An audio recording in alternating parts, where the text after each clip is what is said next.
Muy buenos días a todas y todas. Para mí realmente es un honor estar acá, hacer parte de esta mesa y estar con ustedes, que yo veo que son todos muy pilosos. Y el tema que vamos a tratar en este momento, si están aquí todos sentados, no es por azar del destino. Vamos a hablar un poco de lo que tiene que ver con los derechos humanos. Vamos a meternos primero ahí para poder entender lo que viene a continuación. Entonces, empecemos como por pensar qué es ese cuento de los derechos humanos.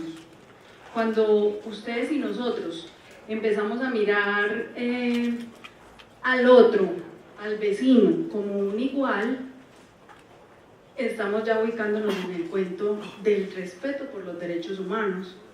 ¿Cómo empezó esto? Desde la época, ustedes se acuerdan porque ustedes han leído mucho y han estudiado, en la época romana, por allá los estoicos tenían una concepción en donde hablaban de la universalidad, ¿cierto? Esa universalidad era un concepto en donde decían, todos los seres humanos somos iguales, pero esa universalidad va a tener dos tendencias y aquí las vamos a ver. Una tendencia, yo quería mostrarles allá, pero ahí les voy hablando y tengo que resumir por el tiempo. Una tendencia es la de los mejores, o sea, la de los que nos creemos, yo soy mejor porque es que aquel es más oscurito que yo, o aquel es más claro que yo, o aquel se viste así, o aquel tiene determinada creencia, o es de determinada región, de determinada ciudad, o de determinado país. Entonces, hemos tenido ese problema, los seres humanos, de pensar que el otro no es bárbaro, porque esa era la concepción que había. Llamaban bárbaro al que no era igual a mí. Entonces, cuando empezaron los romanos, decían que bárbaros eran aquellos, los alemanes, los de la raza aria, y ellos no concebían, uy, eso era una cosa impresionante que los alemanes estuvieran por Roma andando como si nada, porque esos eran bárbaros, es que no son iguales. Y así sucesivamente, ese término bárbaro ha venido como concibiéndose de diferentes formas, todo encaminado a la desigualdad. Es aquí en donde empezamos a ver al vecino como que ese es el bárbaro, ese es el malo. ¿Sí? Ese es el primer concepto en ese término de universalidad, en donde encontramos que aquí ya hay una parte para decir, esa es una de las tendencias, listo. La otra tendencia viene siendo la de los que estamos acá sentados, ustedes y yo, y los profes que están allá, porque si estamos acá, porque estamos de pronto en la misma tónica, en el mismo son de que creemos que los derechos humanos pues no son solo un cuento y que vamos a apostarle a que tenemos que respetarlos, ¿sí o no? ¿Sí o no? Sí. Eso, así me gusta. Entonces lo que queremos, los que están, ustedes y yo, es que, hombre, vamos a apostarle a ese cambio. Ustedes recuerdan, ¿quién recuerda fronteras? Que alguien me diga una frontera que se haya creado históricamente muy conocida, porque esa desigualdad creó fronteras. ¿Qué? El muro de Berlín, ¿cierto? Ustedes han escuchado Pink Floyd, La Pared. Uy, eso es una obra magnífica para demostrar por qué qué es lo que lleva a esas fronteras humanas. Y si ustedes analizan todo el video, nos dice todo. Y una de las cosas, para aquí pues, ya que estamos en una institución educativa, es la educación. Esa educación que nos hace sentir que somos mejores, porque, pues, pucha, yo estoy aquí, estoy estudiando en la universidad, yo ya voy a ser un profesional, voy a ser un administrador, un abogado, un ingeniero, y ese no ha hecho nada. Es que ese vende dulces, ¿cierto? O esa educación que nos hace sentir que por estudiar en determinada institución soy mejor que el que estudia en otra. La xenofobia. Muchachos, la xenofobia nos está invadiendo y en este momento más. Y no nos digamos mentiras, no estoy hablando solamente de los amigos venezolanos. Estoy hablando de que... Ay, ¿es que usted cómo está hablando? ¿Usted de dónde es? De Suba. No, ese es un paisa, esa es la berraquera. Uy, mano, es que si usted es berraco, sí es de Santander. Pero si usted no es de Santander, no es berraco. Y así, ¿cierto? Y nos empezamos a crear nosotros mismos, a discriminar al otro y a creernos que por ser paisas somos la berraquera y los otros no. ¿Ya? Eso es xenofobia. Entonces, eso es lo que tenemos que empezar nosotros como estudiantes y como, pues yo los veo a todos súper jovencitos. Entonces, ustedes van a empezar a dejar esa semillita y van a quedarse con eso acá, ¿cierto? Pero ¿por qué ese cuento de los derechos humanos? Porque resulta que Colombia ha sido muy azotada.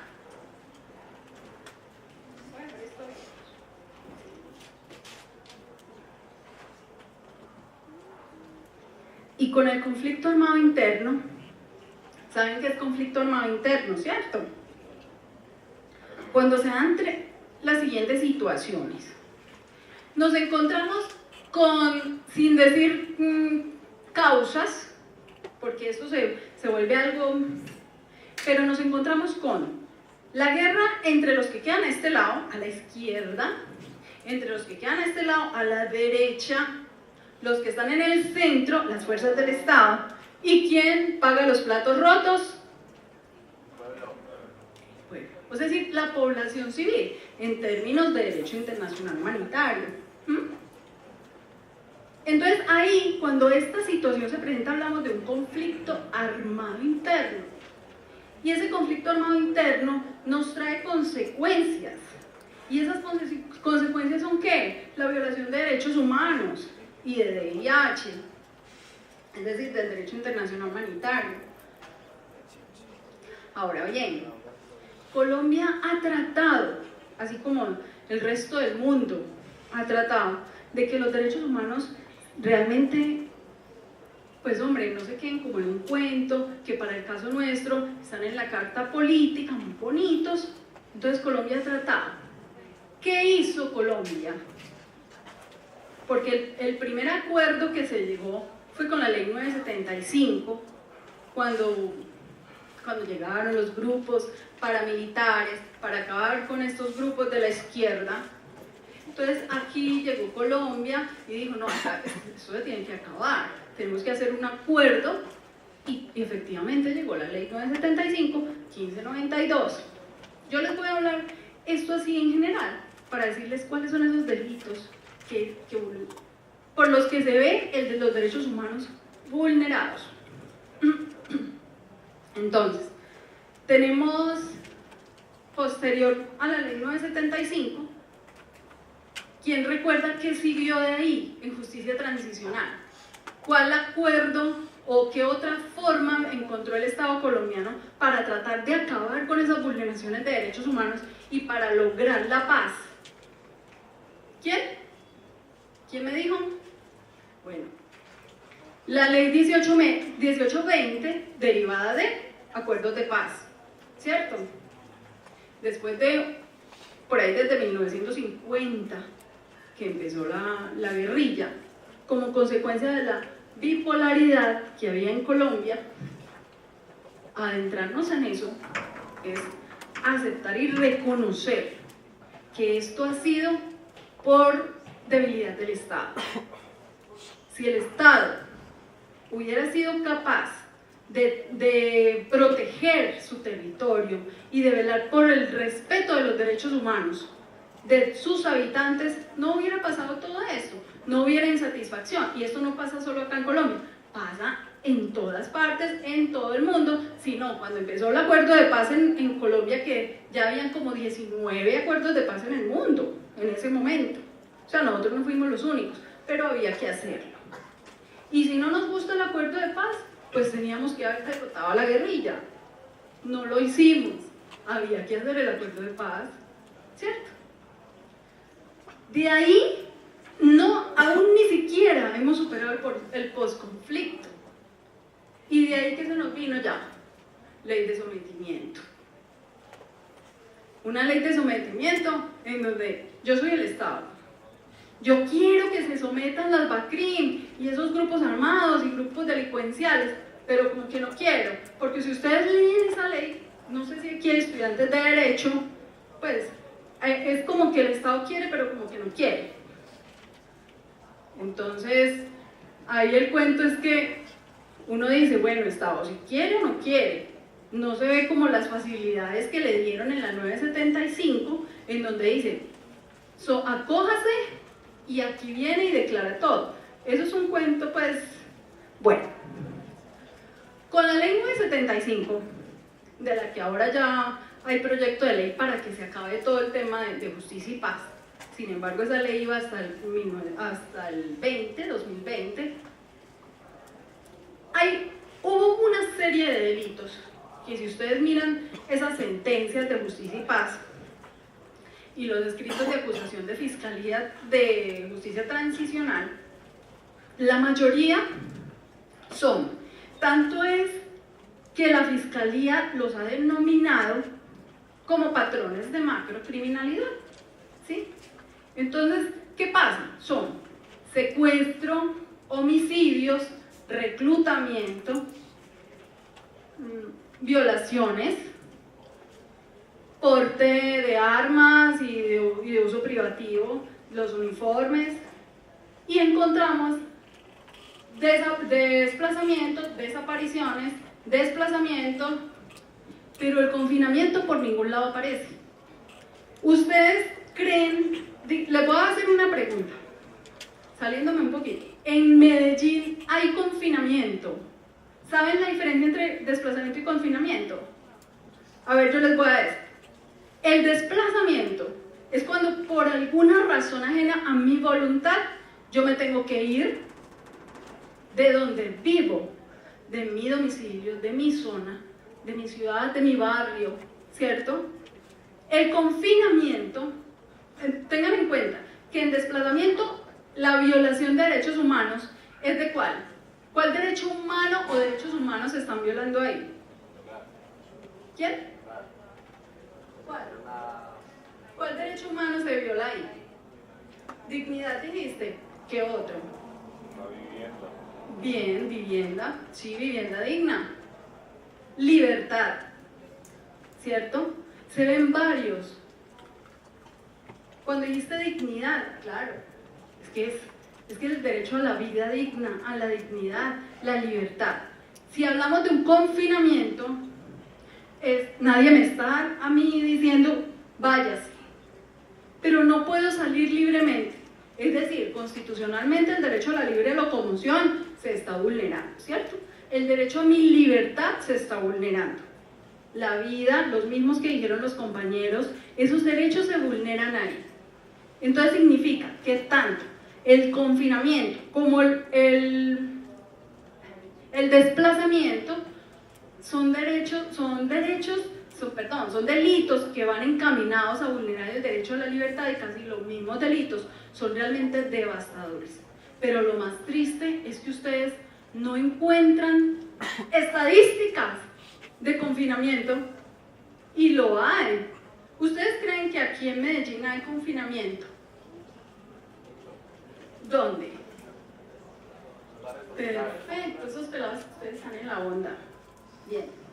¿Saben por qué? ¿Saben dónde más? En Altavista. Cuando los niños no pueden ir a estudiar, cuando sus padres no pueden salir a trabajar, por esas llamadas fronteras invisibles. Eso es confinamiento.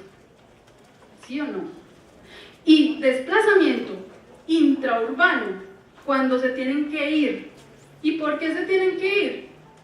Porque le mataron un sobrino, un hijo, porque los amenazaron, porque le dijeron que si no vendía a la hija o si no la dejaban ir a la niña de 12 años, los iban a matar, porque hay violencias contra su integridad personal, porque hay violaciones flagrantes, porque no se tienen en cuenta los enfoques diferenciales y esos derechos de los niños, por ejemplo.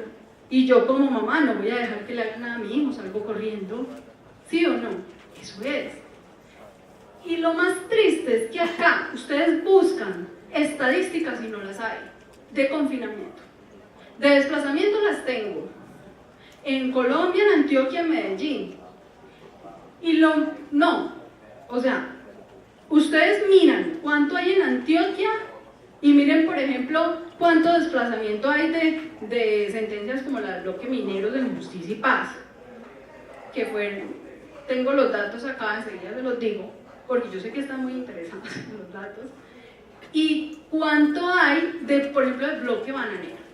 Y bloque bananero, no, pero únicamente por allá en la zona de Urabá, pero acá también, en Belén, y en varias partes, en el oriente antioqueño, todo, ¿cierto? Y de eso es increíble. O sea, creo que fueron apenas como 600 en el listado de la fiscalía que presentó, listo, ya me voy. En el listado que presentó la fiscalía, en el escrito de acusación, solamente 600. Es decir, eso, ¿dónde están los desplazados? Y acá nos empeñamos, como para cerrar esto, como que quedé así, qué pesar, quisiera quedarme más tiempo, pero nos quedamos en decir, el Estado colombiano nos está brindando lo suficiente y lo que necesitan los compañeros venezolanos, y ya le brindó lo suficiente y lo que necesitan a los desplazados colombianos. Ya brindó la seguridad de Estado colombiano para que no haya más desplazamiento y más confinamiento. Es que yo, primero que todo, sin decir y sin atacar, sino que es que nosotros mismos los colombianos nos estamos dando duro con este tema. Nosotros, cuando invitamos a alguien a nuestra casa, la debemos limpiar y debemos tratar de organizarla. Y ahí sí, venga quien pueda, venga aquí lo atiendo. Y no podemos quedarnos criticando al vecino, es decir, al Estado venezolano, que por cierto ha sido totalmente vulnerado sus derechos por la libre autodeterminación de los pueblos. Y si vamos a eso, todo se deriva de un boicot. Eso es otro tema ahí, De todas formas, muchas gracias. Juan Esteban Galeano. Vengo a continuar un poco lo que estaba contando la doctora Adriana en relación a qué medidas de satisfacción amerita el desplazamiento forzado. Pero antes, vamos a hacer algunas claridades. El reconocimiento del desplazamiento forzado es un derecho. Un derecho. Toda persona que es víctima del delito de desplazamiento tiene el derecho de ser reconocido como tal. El desplazamiento forzado es un hecho victimizante de tantas violaciones a los derechos humanos que también mencionó la doctora Adriana, tantas, digamos, la violencia generalizada que se da, que son las causas por las cuales las personas se desplazan. El desplazamiento es uno de esos hechos victimizantes.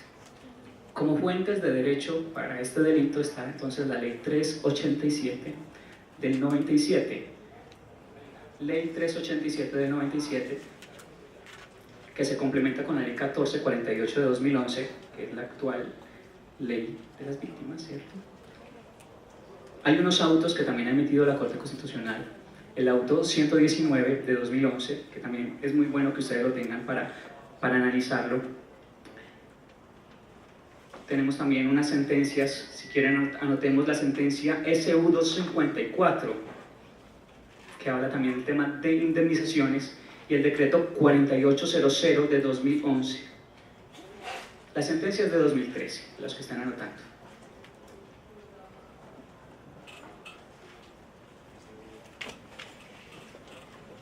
Ya tenemos un marco normativo en el cual nos podemos ir a consultar cuáles son esos procedimientos. En la Ley 387 encontramos el registro único de población desplazada. Hace 11 años yo trabajé para la Unidad de Desplazados de Acción Social y valorábamos el desplazamiento forzado.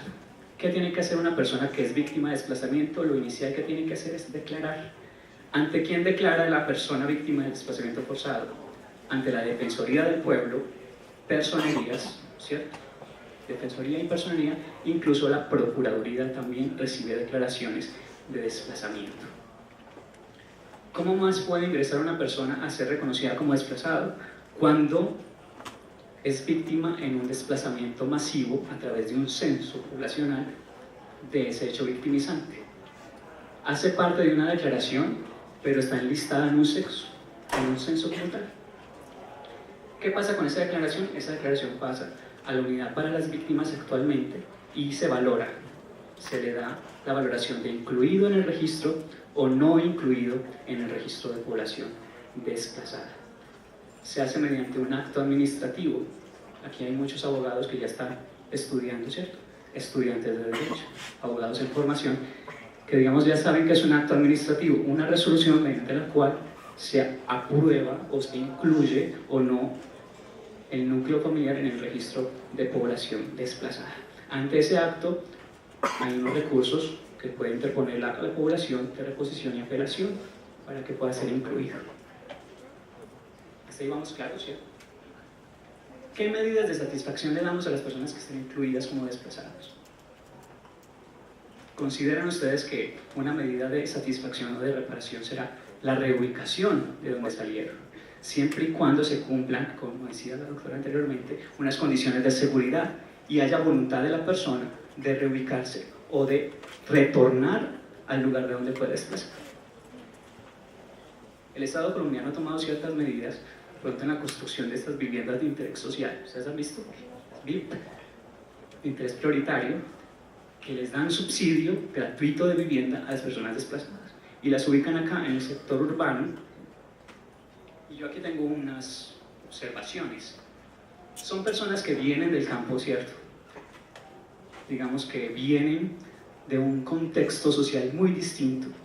No estaban, digamos, acostumbrados a pagar servicios públicos, o no estaban acostumbrados a tener su huerta en su finca, tener animales, entonces están viviendo en una unidad donde es difícil la convivencia en comunidad. Cambia su contexto totalmente. Entonces, ¿qué es mejor? ¿Reubicarlos acá, en la ciudad, o buscar una reubicación en un sector muy similar a de donde provienen, con unas condiciones de vida similares a las que perdieron? Digamos que perdieron hectáreas de tierra, donde podían tener sus animales para comer o para vender, para comercializar sus cultivos. Acá no, su entorno cambió, ¿cierto? ¿Qué otras medidas de reparación hay? Está la indemnización, y esa la van a encontrar ustedes en la sentencia de SU 243, que ya lo hablamos, y el decreto 4800. Entonces, a modo de reflexión, podríamos decir cuál sería la mejor forma de reparación de ese hecho victimizante. Si es reubicarlo, retornarlo o indemnizarlo. Queda de reflexión para ustedes. Muchas gracias. Y en esta línea, la cual nos convoca, voy a disertar unos entre 15 y 20 minutos sobre la situación de la migración y desplazamiento forzado desde una perspectiva de los organismos internacionales de protección de derechos humanos. No sin antes advertir que es importante tener en cuenta que este marco de protección también lo encontramos en el contexto nacional, a partir de nuestra Constitución y las normas que nos vinculan en materia de derechos fundamentales. Con lo cual es importante plantear en principio que nos encontramos frente a una vulneración de derechos.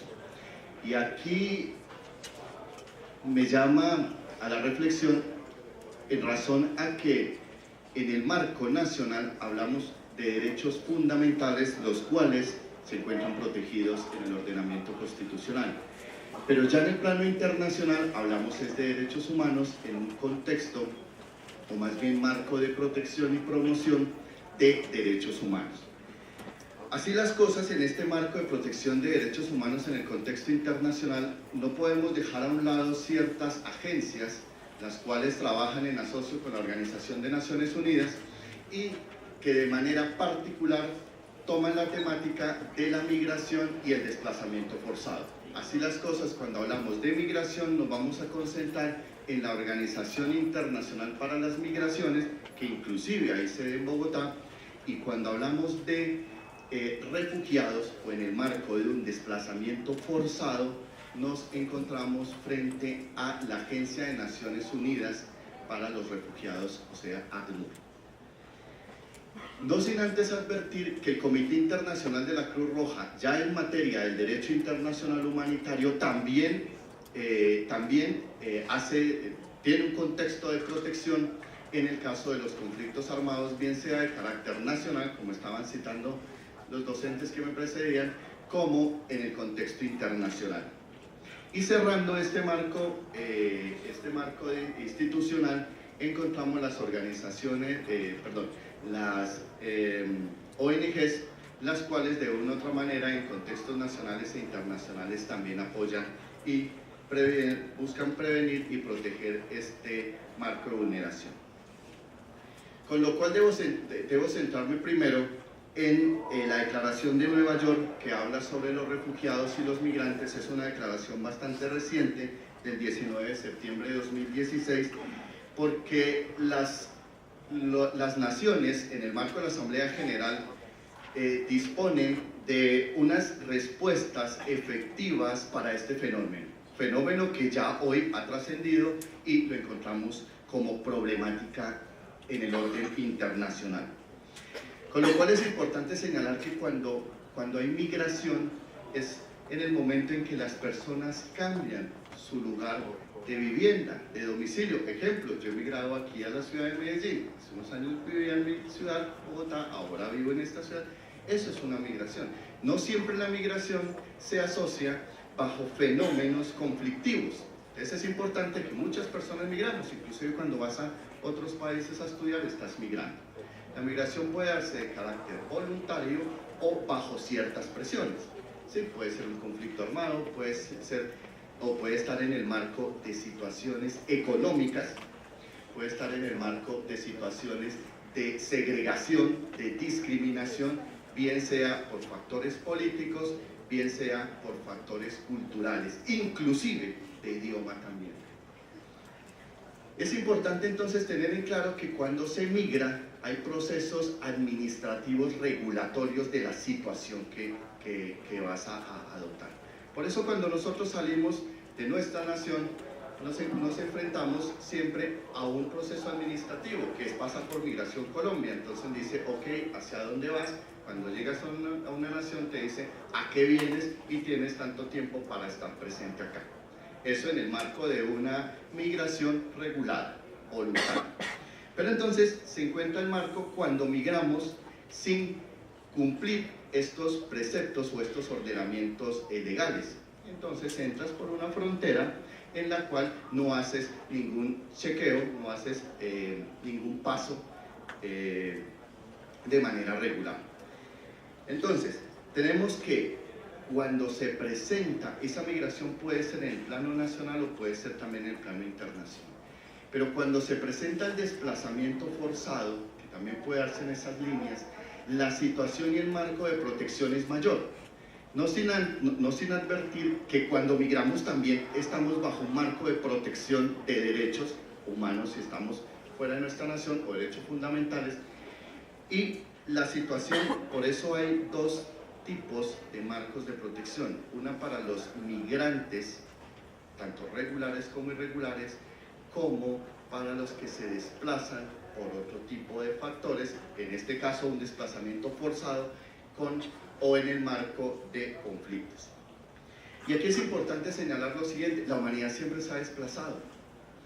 Y por esto, y desde tiempos remotos, lo que hacen las personas al desplazarse es buscar unas nuevas oportunidades. Oportunidades económicas, oportunidades o nuevos horizontes. Con lo cual, las Naciones Unidas empiezan a observar esta situación y empiezan entonces a tomar ciertas medidas. No sin antes advertir que hoy Naciones Unidas también está considerando el tema del desplazamiento de personas por cambios climáticos o por desastres naturales. Así las cosas, y en el marco de la Agenda 2030, que señala lo relacionado al desarrollo sostenible, en la agenda se considera que la migración de una u otra manera también resulta siendo beneficiosa para las naciones. Diríamos, pero ¿cómo así? Claro, porque muchos de los migrantes, hoy la economía de Estados Unidos se mueve bajo los migrantes que de una u otra manera han llegado. Entonces, ese producto económico que deja el migrante, así sí es regular, porque bueno, cuando uno migra y está trabajando, dirá, bueno, qué bien lo que está haciendo Canadá en este momento. Vengan profesionales, trabajen, migren de manera, hagan el proceso regulatorio y nos beneficiamos ambos. Pero el migrante irregular de una u otra manera, para la Agenda 2030, en el marco de los Objetivos de Desarrollo Sostenible, el migrante es importante económicamente. Y fíjense que el Producto Interno Bruto de ciertas naciones en Centroamérica está basado sobre las remesas y los envíos de dinero que hacen las personas. Inclusive en zonas como Antioquia, en zonas como el eje cafetero, el envío de las remesas es bastante importante y eso sirve para la economía local de una otra manera. Desde ahí también lo está pensando entonces. Por eso, en el marco de la Declaración de Nueva York se plantea qué es lo que tienen que hacer entonces las naciones para buscar migraciones que sean sostenidas, migraciones que sean adecuadas y migraciones en las cuales no se vulnere. ¿Y esto por qué? Porque ciertas naciones no están cumpliendo con su legado. Si observamos nosotros que en una nación no está cumpliendo con sus fines y sus garantías como Estado, muchas personas van a migrar. El caso de colombianos que están migrando hoy en trabajos, migrando para obtener trabajos en las minerías en Chile. De una otra manera, personas se desplazan porque saben que encuentran trabajos en estos lugares. Con lo cual, esta migración termina siendo positiva, no es tampoco tan negativa como también se plantea. Pero esto únicamente desde el plano, si se hace el análisis, desde estos objetivos de desarrollo sostenible. En este marco de protección, no podemos dejar a un lado los propósitos y principios que nos manifiesta la Carta de Naciones Unidas de 1945, el 26 de noviembre. Además, lo estipulado en la Declaración Universal, la Declaración Americana, Convención Americana, Pacto Internacional de Derechos Económicos, Sociales y Culturales y Pacto Internacional de Derechos Civiles y Políticos de 1966 y lo relacionado con el Protocolo de San Salvador en el marco de la Organización de Estados Americanos. Ahora bien, el trato jurídico va en dos líneas. Uno, el marco de protección debe ser a nivel nacional por los estados. Por eso constitucionalmente en Colombia se permite que hayan migrantes, ¿sí?, que hayan de otras nacionalidades y el tratamiento debe ser igual al de nosotros. Debe ocurrir en todas las naciones de acuerdo a los compromisos internacionales. Entonces va en dos líneas el marco de protección. Es importante tener en cuenta, y en este llamado de este marco de protección de Nueva York, lo que me muestra es que los países en desarrollo de una u otra manera se están viendo afectados y esto lo estamos observando en Europa, muy bien señalaba ahora nuestro señor rector, el caso de los migrantes que entran de Siria y la afectación que tiene en materia económica, en materia de criminalidad que está sufriendo ciertas naciones. Ya Italia señala, ojo, no entran. España, el Nautilus hace mes y medio dijo, vengan, no hay ningún problema, los atendemos, pero el marco de protección en este caso es mayor. Vienen de refugio, vuelven buscando un estatus de refugiado, toda vez que vienen de desplazamientos forzados en el marco de conflictos armados de carácter no internacional entre sus naciones. Esto se integra de manera importante toda vez que recae sobre la responsabilidad de las naciones. Por eso cuando nosotros hacemos parte, digo las naciones hacen parte de organismos internacionales de protección de derechos humanos, en este caso por nuestro continente, la Organización de Estados Americanos y la Organización de Naciones Unidas, recae sobre una responsabilidad internacional sobre las actuaciones que tenga cada una de las naciones. Por lo tanto, si Colombia no cumple con estos preceptos internacionales, se ve o estaría sujeta a una responsabilidad, con lo cual nos pueden condenar. Entonces no es tan sencillo decir qué vamos a hacer con estos señores que están entrando. Aquí lo que hay que decir es que tenemos que atenderlos, porque la responsabilidad internacional nos puede recaer en el marco de la Corte Interamericana de Derechos Humanos. Varios casos ante la Comisión Interamericana por casos de desplazamiento ya se están tratando, y ahora la ponencia que viene es sobre esa responsabilidad de desplazamiento en el contexto internacional. Entonces no dejemos de un lado ese tema de la responsabilidad del Estado, pero entonces los Estados van a decir, no, pues ahora me va a caer todo el problema. No, es que en el marco, por eso señalé la Carta de las Naciones Unidas, porque entre los principios que tiene la Carta de las Naciones Unidas es la cooperación internacional. Ya la Comunidad Europea dice, muy bien, hay que enviarle dinero a Colombia para que de una u otra manera supla en ciertas necesidades, como está atendiendo de una u otra manera migrantes de nuestro país vecino. ¿Es una obligación entonces? ¿Es una responsabilidad del Estado? ¿Qué? Buscar políticas de asistencia, buscar políticas de protección, política pública en materia de seguridad, política criminal, perdón, en materia de seguridad, política pública en protección a la salud, a la educación. Así las cosas, en el marco de esa diplomacia preventiva, que es lo que en este momento está rayando muchísimo en Europa del Este, en este marco de la diplomacia es que se sienten las naciones y digan qué es lo que vamos a hacer con el fenómeno migratorio que se está presentando en este momento, por lo que les estaba señalando del marco de la responsabilidad y la cooperación como tal. Estos desplazamientos y las migraciones pues causan ciertos fenómenos al interior de los países receptores, temas de pobreza, temas de criminalidad, temas de marginación, de inestabilidad, temas de exclusión, falta de oportunidades económicas, de desarrollo, de empleo, de protección efectiva, entre otras situaciones que observamos. ¿Y esto por qué? Y la razón de este marco de protección está fundado en que todos los seres humanos nacen libres. Entonces el fenómeno de la migración de una diría, es que esta es nuestra. Así que ¿por qué me vas a condenar? El hecho de poderme mover, el hecho de que hay ciertos bienes jurídicos protegidos en el contexto nacional como en el contexto internacional, me llama a eso, a poderme mover. Así las cosas, en este marco, todos nacemos libres, en este marco de que somos iguales, que hay reconocimientos de dignidad humana, se unen a que no puede haber una discriminación, con lo cual el trato debe ser igual. Estos son argumentos jurídicos que los organismos internacionales siempre llaman a colación. Entonces no me puedes decir, Estado de Colombia, de que no tengo dinero para de una u otra manera cumplir con las necesidades de los migrantes que están entrando.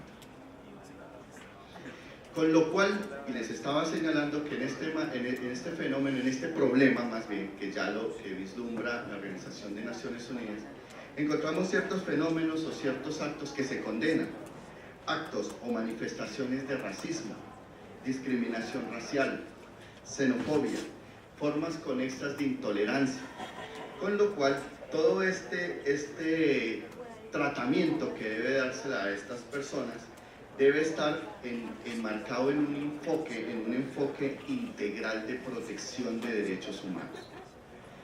Analiza entonces este marco de las Naciones Unidas, analiza que debe darse en ese marco de responsabilidad una gestión en la cual las naciones cumplan con las obligaciones adquiridas en el contexto internacional. Pero también hace un llamado para decir, sentémonos a mirar de qué manera buscamos la prevención. ¿Cómo puede ser cierto que tantas personas se estén yendo de su país? ¿Cuál es la razón para que se estén yendo? Y las otras naciones pensar, ¿por qué estas personas vienen a mi país? ¿Qué les interesa a mi país? Porque si se hace el análisis desde el contexto, se pueden dar mejores soluciones a la problemática. Otro punto importante que se acoge en este marco es lo relacionado a las zonas fronterizas. Pues en Colombia es bastante complicado por la zona selvática que compartimos con ciertas naciones, y tener controles efectivos en las fronteras no es tan sencillo, máximo cuando sales por el aeropuerto o sales vía marítima, o sales vía terrestre, tendrás un control, pero de resto te puedes cruzar por cualquier lugar. Entonces el llamado es a que las naciones de una u otra manera, en ese marco de cooperación, revisen estos cruces fronterizos.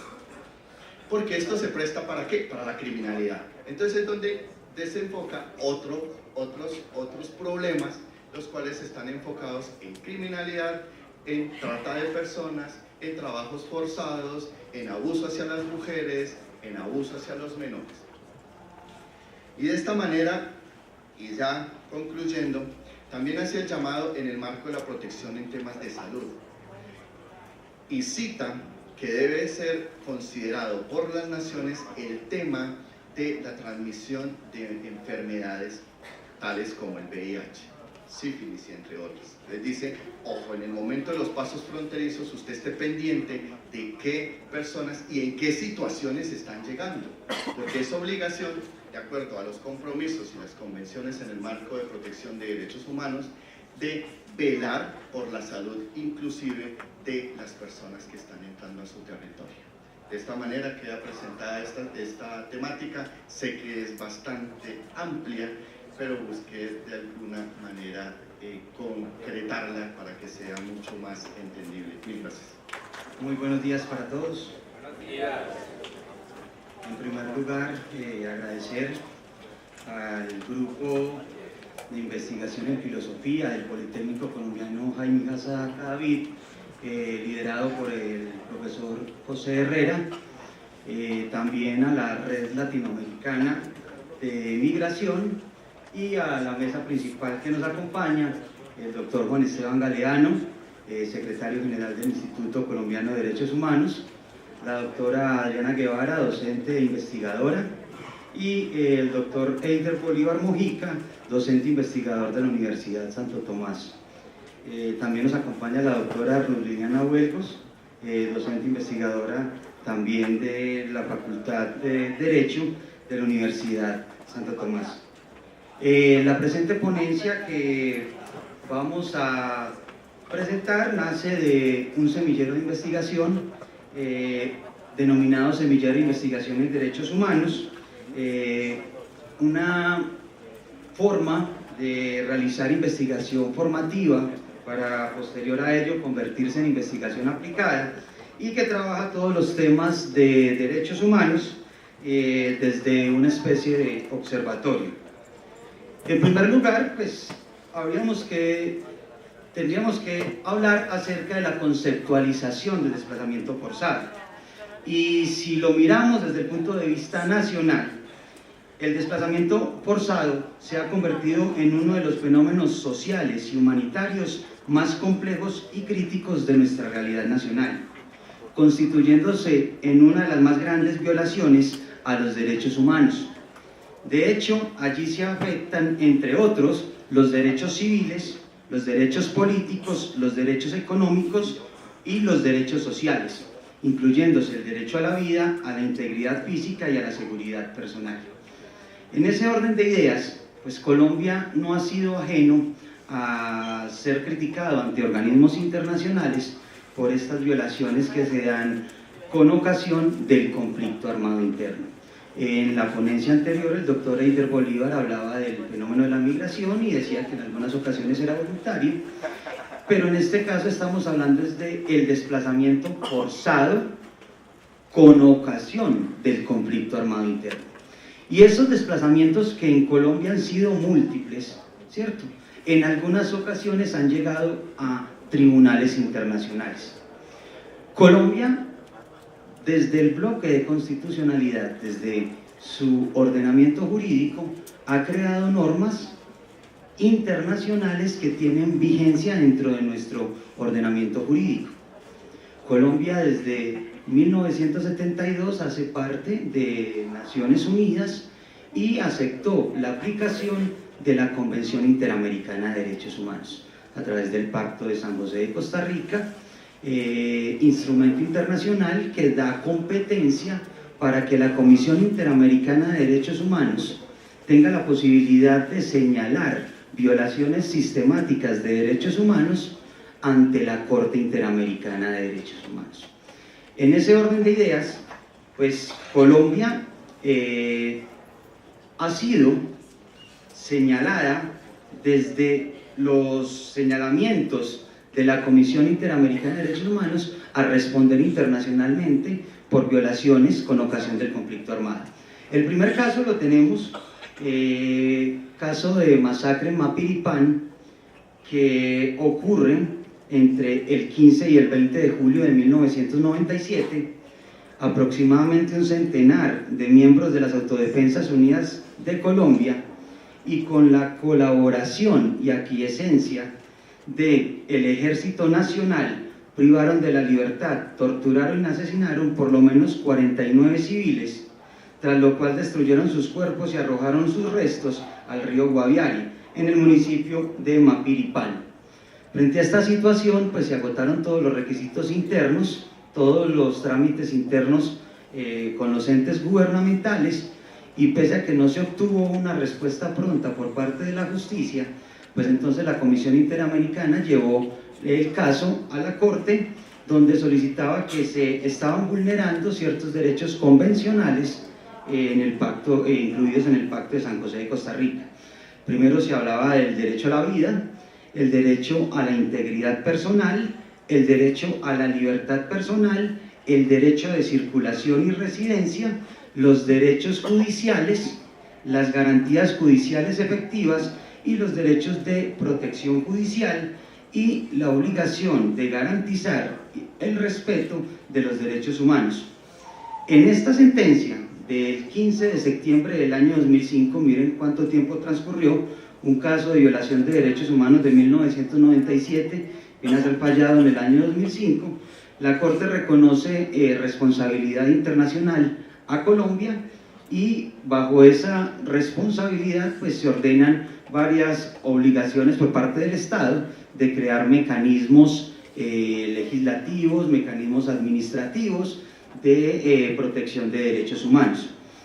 Con esta situación se dio también el paso a otra sentencia internacional en la cual nuevamente se condena al Estado colombiano, y es el caso de la masacre de Pueblo Bello versus Colombia.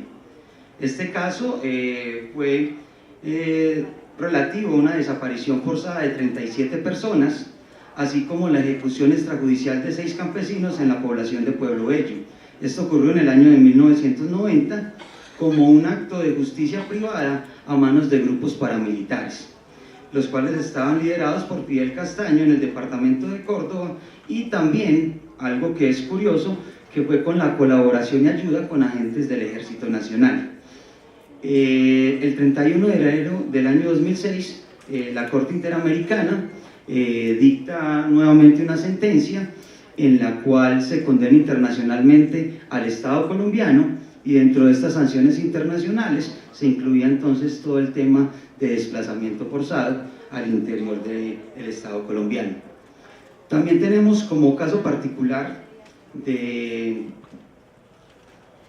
Corte Interamericana de Derechos Humanos el caso que llevó la Comisión de las masacres de Ituango versus Colombia, por unos hechos ocurridos en el año de 1996 en julio, en los corregimientos de La Granja y El Aro, ubicados en el municipio de Ituango.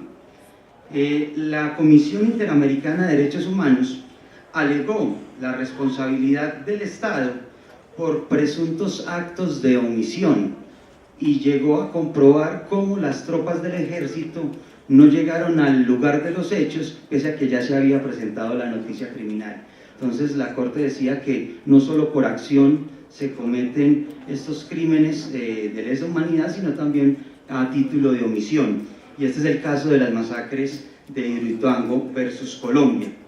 Tenemos también otro caso de las comunidades afrodescendientes desplazadas del río Cacarica a través de la Operación Génesis. Esto ocurrió en Chocó en la segunda mitad de los años 90, en el Urabá chocuano, y se enmarca en un contexto en el cual la presencia de grupos armados ilegales y la situación de violencia generada por bloques de paramilitares y guerrilla se había extendido y se había agudizado. Conforme a lo anterior, pues entonces hubo una operación militar en la cual dentro del conflicto armado entre el ejército, las guerrillas y los paramilitares se dio la ocasión del desplazamiento masivo de personas. Esta situación también fue llevada a tribunales internacionales y tenemos otra sanción internacional por la Corte Interamericana por esta violación sistemática de derechos humanos. El caso más reciente lo tenemos también con el caso Yarse versus Colombia, una sentencia muy reciente y data de lo que conocimos nosotros como Operación Orión en la Comuna 13. Resulta que cuando se dio este proceso de retoma por las situaciones de orden público acá en Medellín, en la Comuna 13, ¿cierto? El Ejército Nacional ingresó a sangre y fuego a la comuna, lo cual conllevó a que no solo el desplazamiento rural, como todo el mundo cree que solo se le da a los campesinos, también se habla de desplazamiento forzado intraurbano, como también ocurre en la ciudad. Estos casos fueron llevados a la corte, donde la familia Yarse, pues entonces se vio obligada a desplazarse de la Comuna 13 para buscar unas nuevas alternativas. Lo que ha establecido la Corte Interamericana en todos los casos que se ha llevado con Colombia ha concluido de una u otra manera que todo desplazado tiene derecho a la libertad de circulación y a la libertad de escoger su residencia. Si ustedes observan todas estas sentencias, encontrarán que esta es una continua alegación que hace la Corte. Lo mismo establece que las autoridades competentes tienen la obligación y responsabilidades primarias de establecer las condiciones y proporcionar los medios que permitan el regreso voluntario, seguro y digno de los desplazados internos a su hogar o a su lugar de residencia habitual, o, en su defecto, un reasentamiento voluntario en otra parte del país. Las autoridades deben facilitar la reintegración de los desplazados internos que han regresado o se han reasentado en otra parte. También ha manifestado la Corte Interamericana que los desplazados internos disfrutarán de las mismas condiciones y derechos y libertades que se tienen dentro del derecho internacional como en el derecho interno, y no pueden ser objeto de discriminación alguna por parte de las autoridades ni de los otros ciudadanos. También ha establecido la Corte que el desplazamiento deberá realizarse a cabo de que no se violen los derechos a la vida, a la dignidad, la libertad y la seguridad de los afectados. Y, por último, establece que los estados tienen la obligación específica de tomar medidas de protección contra los desplazamientos de pueblos indígenas, minorías, campesinos, pastores y otros grupos que tienen dependencia especial a su tierra o un apego particular a la misma. Si nosotros observamos, Colombia es de los países que más condenas internacionales tiene en Latinoamérica por desplazamiento forzado, y cuando empezamos a verificar las cifras, después de Siria, Colombia es el país que más desplazados internos tiene. Entonces el panorama no es como tan alentador para nosotros los colombianos. Después de las negociaciones con paramilitares, ¿cierto?, con la Ley de Justicia y Paz y con el Acuerdo de Paz, pues se creía que estas cifras iban a disminuir. Y consultando las cifras de la Defensoría del Pueblo, que datan desde el 15 de abril al 31 de mayo del 2018, ya tenemos 9 eventos de desplazamiento masivo, donde contamos con 621 familias afectadas y 2.448 personas desplazadas. ¿Dónde o en qué poblaciones tenemos estos desplazamientos? En el departamento del Chocó tenemos 129 familias entre el 15 de abril y el 15 de mayo, son 629 personas obligadas a desplazarse con ocasión del conflicto armado interno. Tenemos también en el Valle del Cauca 210 familias y 563 personas. En el departamento de Nariño tenemos en estas cifras 258 familias y 1.202 personas desplazadas, y en el departamento del Meta 24 familias y 54 personas desplazadas. Así las cosas, se debería concluir que pese a los tratados internacionales, pese a las declaraciones internas de respeto a estos derechos humanos y estos derechos fundamentales, tenemos que reconocer que en Colombia persisten aún escenarios de confrontación entre grupos armados ilegales que dan como consecuencia el desplazamiento masivo de personas y que producto de este conflicto armado interno tenemos problemáticas que se encaminan al desplazamiento masivo de personas y al confinamiento como una nueva medida de violar derechos fundamentales y derechos humanos en el territorio colombiano. Muchas gracias por su atención. Muchísimas gracias. Muy buenos días, jóvenes, damas, caballeros, compañeros de la mesa principal. Este es el último espacio, así que esta breve reflexión académica en estos pocos minutos espero que sea de gran provecho. Hablando de los migrantes, analizo muy bien en qué contexto vamos hoy a tratar, que nos interesa muchísimo, y es especialmente la figura migratoria, pero es los derechos humanos de los migrantes irregulares en Colombia sometidos a situaciones de trata y tráfico de personas. Así como su nombre lo indica, la trata de personas y el tráfico de personas, me fluyó la idea, sinceramente, jóvenes, de noticias diarias que observamos y escuchamos en Colombia. Yo creo que todos ustedes habrán escuchado, inclusive la semana antepasada, sobre 42 jóvenes sometidas a esclavitud sexual en la ciudad de Cartagena. ¿Sí? Es importante mirar estos escenarios que hoy en día acobijan a nuestro Estado colombiano. Así que esta breve exposición para ilustrarle a todos ustedes, especialmente agradezco mucho esta gran invitación porque deben ser escenarios de reflexión. Si estamos aquí tenemos que reflexionar, cada vez más crecer como ese gremio académico. Así que esta trata de personas y tráfico de personas las podemos observar en ciudades medianamente importantes donde las víctimas sufren injusticia y no hay justicia alguna, y donde sus promotores todavía brillan en la mano de la impunidad. Tenemos que cuestionarnos qué tan efectivo y eficaz es los programas gubernamentales y no gubernamentales en cuanto a la prevención, a la educación con respecto a esta trata de personas. Igualmente podemos observar que estas dos figuras son supremamente difíciles de individualizar, especialmente la de la trata de personas, ya que no se encuentra tan específicamente tipificada en la legislación penal colombiana.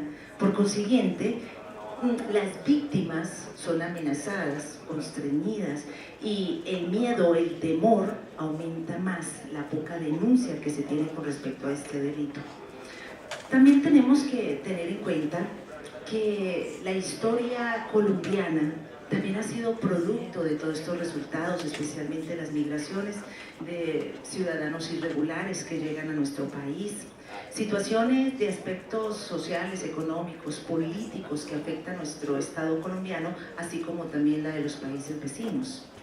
Encontramos también en este pequeño escenario conceptos de lo que es trata y tráfico de personas, cómo lo conceptualiza la Organización Internacional de Migraciones, cómo lo conceptualiza la Carta de la ONU, cómo lo conceptualiza la Constitución Política de Colombia a través de la Asamblea Constituyente en sus diferentes escritos. Los conceptos que se tiene especialmente también en los niños, especialmente en la entidad de la UNICEF, y etcétera. También en Colombia, en este espacio, en este pequeño espacio, la propuesta de políticas públicas, la atención y las acciones que se están llevando a cabo para el control de este acto, de esta conducta ilícita que hoy en día estamos afrontando cada vez más. Así que me permito citar tráfico de personas, en la palabra tráfico, ¿no? Movilización, transporte, el paso de un camino hacia otro con fines también lucrativos, ¿no? Esto afecta, es un delito que va contra el Estado, porque va en contra de la normatividad vigente para ingresar a otro país, así que es una conducta ilícita, sin permiso, sin sus reglamentos previos. Igualmente, es importante conocer la diferencia entre el tráfico y trata de personas, que son dos figuras totalmente distintas. Así que la estudio en estos ámbitos en cuanto al delito. El delito en trata de personas afecta a la persona. En el tráfico de personas afecta al Estado.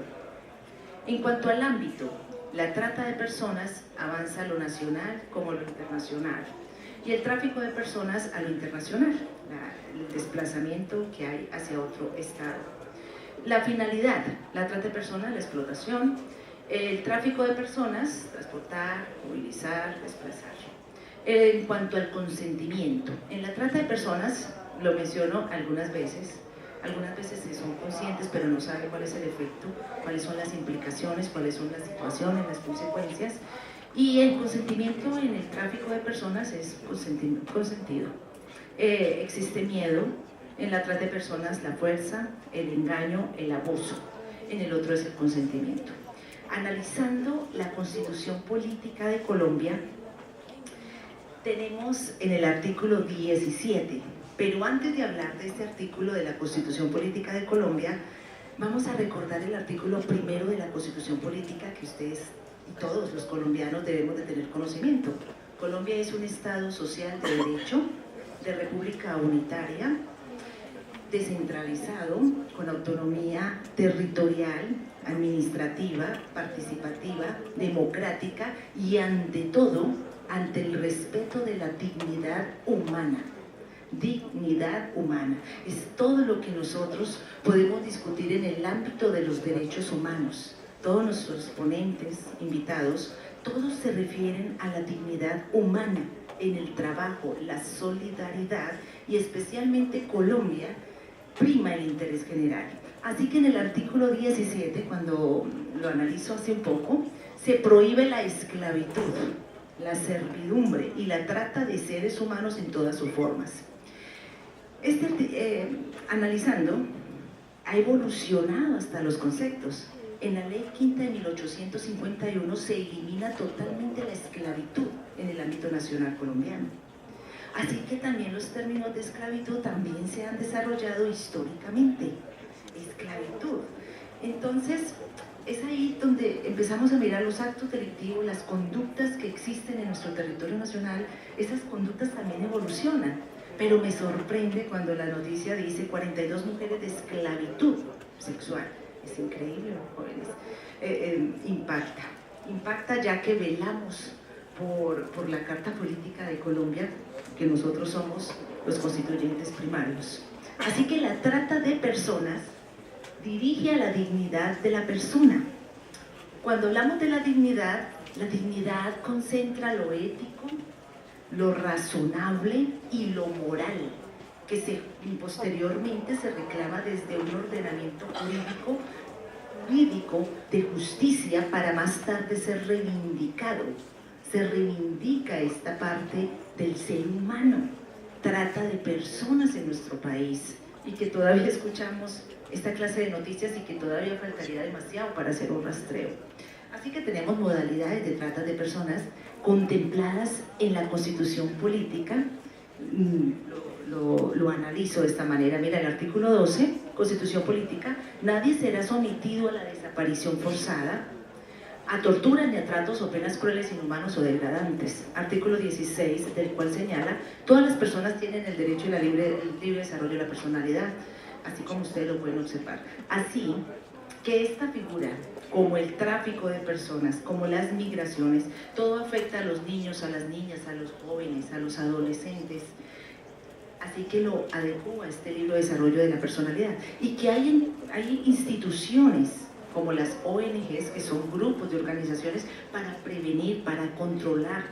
Bien, observamos posteriormente el artículo 44, cuando nos habla de la protección de los niños, que es supremamente importante y lo más afectado que hay ahora en cuanto a las migraciones por efectos de desplazamiento forzado niños, mujeres, inclusive ancianos, que estamos aquí sometidos a esta situación.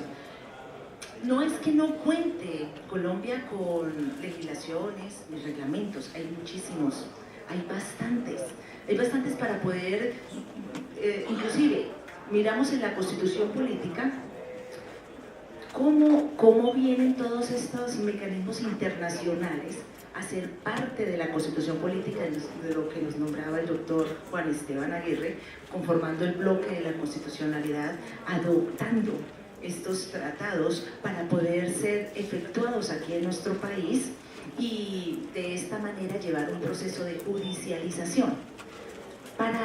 ¿Qué hacen todos estos tratados? Observar, acompañar a los países, igual que a las víctimas que han sufrido esta circunstancia y ayudarlas en todas sus necesidades.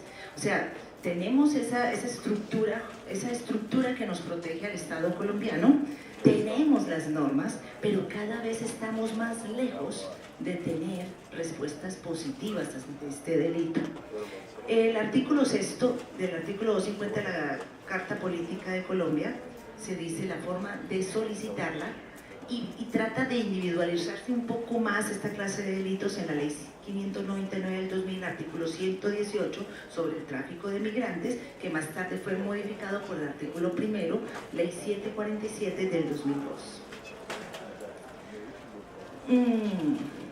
Tenemos la Ley Sexta 1453 del 2011, que nos permite vislumbrar y visualizar la protección de esta figura. Tenemos vínculo, delitos de lesa humanidad. Yo sé que son internacionales, que son actos sistémicos, sistemáticos para todos estos ataques a una población civil, desde luego. Pero también me permito citarla especialmente porque también se vincula a la explotación sexual,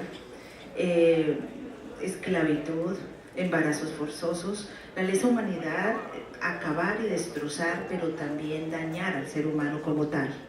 Así que lo determino como actos inhumanos, que internacionalmente hay 3 grandes cortes internacionales que nos lleva a pensar un poco más cómo se ha regulado esto, como la Corte Penal Internacional, el Tribunal Penal para la antigua Yugoslavia, el Tribunal Penal Internacional para Ruanda, las miserias, los ataques que han existido durante el contexto histórico que podamos nosotros comprender e interpretar, el ataque a la dignidad humana, lo que ha forzado a personas a irse de un lugar a otro para una mejor vida, les ha tocado afrontar esta parte de los delitos. Para prevenir la trata de personas, también la Organización de las Naciones Unidas se pone en marcha con el protocolo de Palermo que define la trata de personas.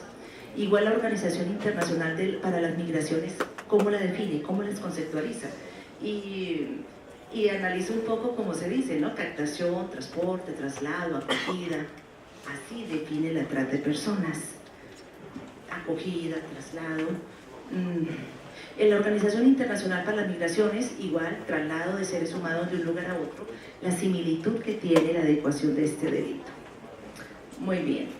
Encontramos cuál es el bien jurídico tutelado, así que hago una comparación pequeña de lo que es Costa Rica y Honduras. Y miran qué es la naturaleza de este delito. Lo califican como un delito de humanidad en cuanto a la libertad individual. ¿Esto qué me da a entender? Que falta todavía mucho más para poder aclarar este tipo de figura jurídica, como ha sido este efecto que tiene nuestro país. Factores. Desde luego que hay factores que vinculan y que se vuelven vulnerables y que son consecuencia. Narcotráfico, migraciones, desplazamiento. El impacto que ha ocasionado el delito: explotación de prostitución ajena, explotación sexual, turismo sexual, trabajo de servicios forzados, esclavitud, servidumbre, explotación, matrimonio igualmente servil y pornografía, ¿no? La obligación de la pornografía. Muy bien, esclavitud moderna, lo que hoy en día está tratando esta gran revista, la Corporación del Espacio de la Mujer. En Medellín se llevan políticas públicas y se tiene claro que cuando se cumplen estos ordenamientos las políticas públicas toman acciones que permitan prevenir, educar en diferentes instancias y en diferentes escenarios sobre la trata de personas, sobre el tráfico de personas, lo que conlleva las migraciones de ciudadanos irregulares, pero para concluir este espacio de lo que hasta ahora de pronto estoy estudiando un poco más y profundizando esta figura tan antigua y tan actual en nuestro país, es que para tratar este tema es una atención prácticamente asistencialista. Cada que cambia políticas, dejan todo ahí. Entonces no se ve una solución inmediata, y aunque exista, y lo puedo vislumbrar en este escenario y un poco analizándolo, reglamentos, ordenamientos, pero la eficacia que realmente hace riguroso este espacio ha sido muy lenta y sus resultados han sido muy pocos. Les agradezco muchísimo, muchas gracias. Sé que es un espacio bastante denso, pero les agradezco mucho. Bueno, muy interesante tu pregunta, pero tú creo que me preguntas acerca de los casos recientes por esta represa. Ya organismos internacionales y colectivos de abogados han presentado solicitudes ante la Comisión Interamericana de Derechos Humanos, pero para que un caso llegue ante Corte Interamericana se deben agotar primero los recursos judiciales internos. Entonces, previo a que llegue ante la Corte Interamericana, pues se tiene que esperar cuáles son las decisiones, o que el tema de garantías judiciales efectivas de la Convención Interamericana de Derechos Humanos con respecto al plazo razonable frente a las temáticas que se investiguen, pues si no se agotan estos recursos internos, si no se da una respuesta efectiva por parte de la justicia colombiana, pues eso abriría las puertas para llegar al Tribunal Internacional. Para poder restituir, pues, volver a esas personas a sus lugares, o si no adecuarlos en un lugar donde ellos podrían tener las mismas beneficios, los mismos... Pero yo... Las condiciones.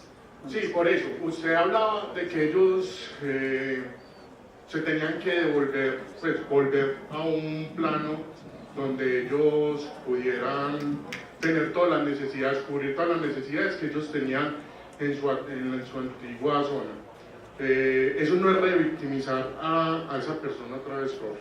La reubicación ya dependerá de la capacidad del Estado de poder otorgarle a esa persona víctima de desplazamiento unas condiciones similares a las cuales fue expulsado forzosamente. Sin embargo, depende de la voluntad de la persona retornar, y dependerá también de otros procedimientos, de pronto de restitución de tierras o otros procedimientos que dificultan precisamente que la persona vuelva al lugar de donde fue expulsado. Cada medida de satisfacción o de reparación, perdón, debería ser analizada. En este caso, revictimizarla como tal, ubicarla en un lugar donde no cumple las condiciones o, digamos, le dificulta satisfacer sus necesidades básicas como el empleo o como la educación para sus hijos. Cada caso concreto habría que analizarlo y si se cumple esas condiciones como tal. Cuando hablamos de migración y cuando hablamos de desplazamiento forzado, en el plano interno la responsabilidad recae sobre la nación. Pero cuando nos vamos a desplazamiento internacional, en materia de refugiados, la situación cambia. Y hay varios contextos. Uno es el derecho internacional de los derechos humanos, ¿sí?, que estaría en cabeza la Organización de Naciones Unidas, la Organización de Estados Americanos, Organización Africana de Naciones, Consejo de Tribunal Europeo de Derechos Humanos, bueno. Pero el análisis que tú haces, que es muy importante, está en dos líneas. La primera línea es que cuando hablamos de derecho internacional de los derechos humanos, hablamos en tiempos de paz. Ahí hay una responsabilidad, puede darse. Pero cuando nos metemos en el tema de conflicto armado, tenemos que hablar del derecho internacional humanitario. Con lo cual, en ambas líneas hay responsabilidades en materia individual, que lo va a conocer, como señalaba la doctora Ruth, la Corte Penal Internacional, hoy el Tribunal de Cierre en materia penal en el mundo. ya habían pasado a otros tribunales para hechos particulares como Ruanda y Yugoslavia, Tokio, Timor Oriental, entre otros. Lo que ocurre es que en el plano internacional, al ser tribunal, por lo menos en el caso de la Corte Penal Internacional, al ser un tribunal permanente que nace en el marco de la Organización de Naciones Unidas y el Consejo de Seguridad, no todas las naciones hacen parte, y eso es lo peligroso y el debate que se da si la responsabilidad internacional por violaciones a derechos humanos, bien sea crímenes de guerra, crímenes de lesa humanidad, agresiones o o genocidio, recae y hay una responsabilidad de todas las naciones. Claro, el contexto es universal, porque está tocando esa a la humanidad. Pero lo triste es cuando las naciones no hacen parte en estos tratados internacionales. Hoy para la Corte Penal Internacional no supera más del 35% de las 195 naciones que hacen parte de la ONU. ¿Qué es lo que ocurre? Pongamos un pequeño ejemplo a ver si podemos ilustrar un poco esto que no es tan fácil. Se presenta una situación por un desplazamiento forzado en una nación como consecuencia del conflicto armado. O sea, hay una política de segregación, hay una política en contra de un grupo determinado. Pongamos el ejemplo, están apartando un grupo político, entonces se busca el desplazamiento de otro lado. En este marco, si está en un conflicto armado, tendría una responsabilidad en materia, tendría una responsabilidad como crimen de guerra. El tema es que el procesamiento es donde viene el problema. ¿En razón de qué? Es la nación donde se presenta el hecho que en primera línea, y lo decía ahora el doctor Juan Esteban, debe darse primero a agotarse los recursos. ¿Y esto por qué? Porque cae en cabeza del Estado procesar. Cuando el Estado no lo hace, si el Estado no tiene instituciones para hacerlo, si el Consejo de Seguridad de Naciones Unidas no lo hace, y si el fiscal de la Corte Penal Internacional tampoco lo hace, estaríamos en un grado de impunidad. Ese es el riesgo tan completo.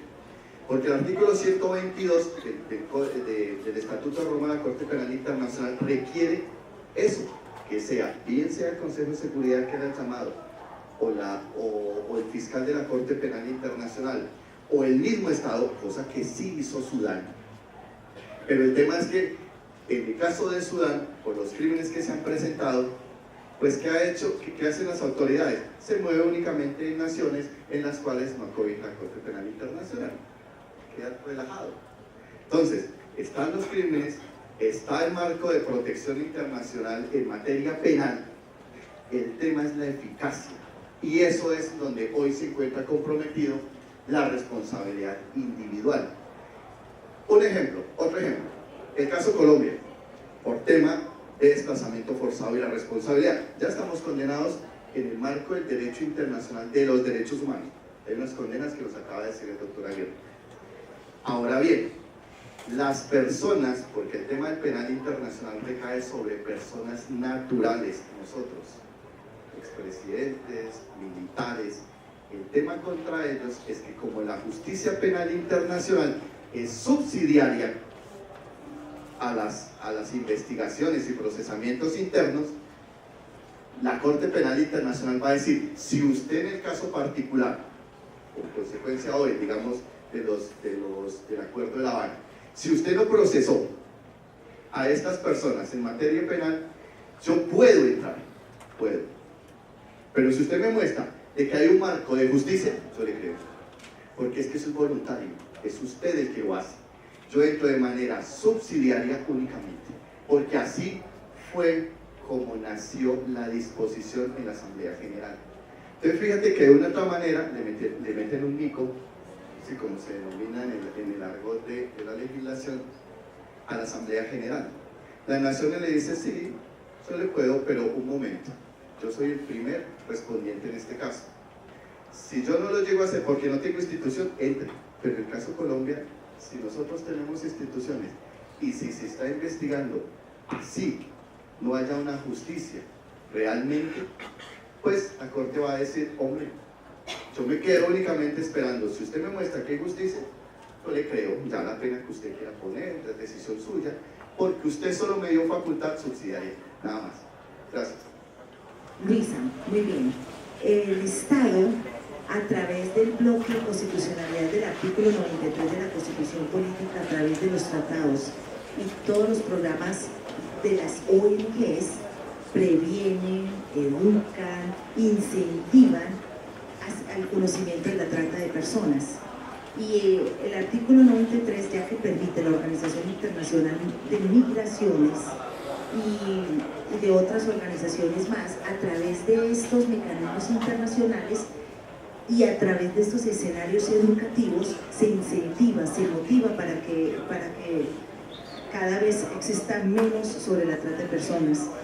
Y como lo decía de pronto en la exposición, que falta mucho más para poderla haber terminado, las políticas públicas apuntan a ello teniendo en cuenta el apoyo que da a nivel internacional para que el Estado acoja esta protección, que es poco evidente, que ahí se está llevando a cabo, pero nuestras políticas en Colombia, por el clientelismo, por la duración de los periodos políticos, realmente se ha prestado muy poca atención, Luisa.